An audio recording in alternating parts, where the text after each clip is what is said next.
Hi everyone, it's been quite a while since we have sent a video your way on something fun that we've been doing. One of the things we talk about in this particular project is how to put on bindings. Now that may seem like a real simple project, but we do something really neat at Kaelly Studio when we put on bindings. Nothing that we created, it's something that we found from somebody else. In fact, part of it is from Eleanor Burns, and we all know who she is. Anyway, we're going to get you started on working on how to put a binding on and make it look foolproof.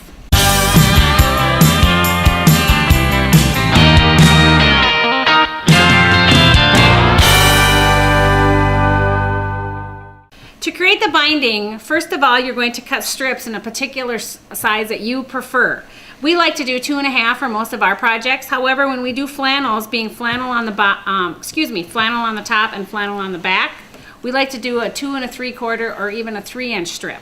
What you're going to do is cut strips, cut as many strips as you need to go around the entire project, fold it in half, press, and you're going to get a nice folded edge, and that will be where you're going to do some hand sewing on your binding. When we start with our binding, we leave a long tail. We are going to actually join the binding at the end of the quilt, so you can't even tell where the binding has been started or where it has ended. It'll become basically an invisible beginning and end. Don't have to worry about cutting the selvage off because you're going to be cutting that off later. Start anywhere in the middle of the project. We do like to use a walking foot on our particular sewing machine. If you don't have that, don't worry, it's not necessary. It just seems to feed along the quilt and the binding and just makes our life a little easier. So you're just going to start sewing the binding on at 1/4 inch. Remember that you're going to be leaving a tail, and you're going to do that around the entire project. When we get to a corner, I'm going to show you a real neat trick that we learned from our friend Eleanor Burns. When you get to close to the end, you're going to stop 1/4 inch from the end. If you need to go ahead and measure 1/4 inch first with a ruler and mark a pin, go ahead and do that. We end up just eyeballing it. You're going to stop at 1/4 inch from the end. Put your needle down. You're going to pivot the project so it's at a diagonal. Put your presser foot down and sew out to the end. This creates a diagonal sew off your binding. Then you're going to take your binding, you're going to fold it, and it will naturally fold along that diagonal edge. Fold it back onto itself. I'll do it one more time. Take your binding, fold it up. It'll fall on that natural edge of that diagonal that you stitched off on.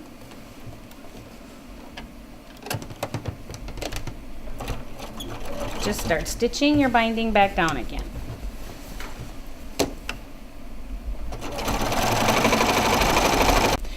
By doing that particular method, it creates a very natural and very nice mitered edge on the edge of your quilt. When you are coming around to meeting where you started at the beginning, you're going to stop, do a back stitch approximately 10 to 12 inches from where you started sewing. Remember that you have this tail here. That's there for a reason. Take your quilt out, trimming your threads, which I've already done. And I told you to leave your selvage edge on. You can trim this off now if you want to. It's a little easier to overlap.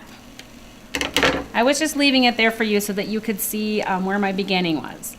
And how we do this overlap by sewing the 2 strips together is we measure what we've cut our binding.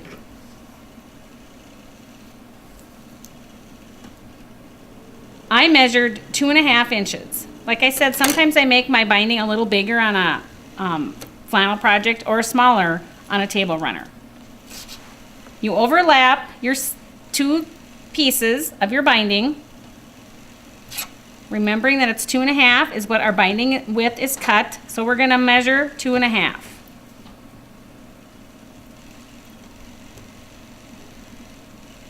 Just take a pin, mark your 2.5 inch mark, and you're going to cut it off at that line. Once you've cut off the strip, so you have 2.5 inches showing, or whatever your binding width is, you're going to take the binding that you just got done sewing down, which would be the top, lay that open up so you don't have that fold in there. Take the rest of the binding where you started, which we'll call the bottom, and you're going to overlap them at a diagonal. So you're going to sew from this corner to this corner. So if you need to, you can draw a line, but it's pretty easy to just watch where your strip is and sew it to the other diagonal corner. Once you have that sewn, you can trim off to 1/4 inch. Discard that, and when you pull your quilt, you have binding that lays just quite nicely on your project. And no one knows where you stopped and started your binding. Isn't that awesome how that binding just lays so nicely down on your quilt? And no one's the wiser as to where you started and stopped. I remember my earlier days of putting bindings on and overlapping and always having this bump or a little bubble. Now you don't have that using this technique. It's awesome. Another conversation that comes up from time to time is, how do you stitch your bindings down?